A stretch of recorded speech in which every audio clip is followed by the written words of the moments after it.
Hello friends, you might be getting error code 0x803f8001 when trying to open or run Snipping tool in Windows 11. Simply uninstalling and reinstalling the tool fixes the issue, so follow the steps. Click on search, type Snipping tool,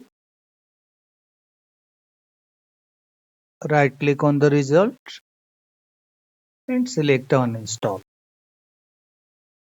Click on uninstall here. Wait for a while to complete the uninstallation.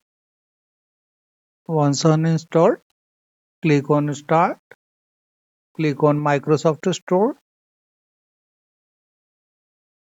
In the search bar, type Snipping, click on Snipping tool from the drop down and click on Install. Let the installation complete.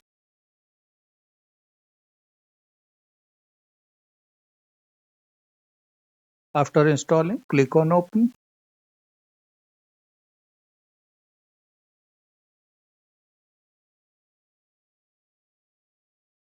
The Snipping tool is working perfectly now.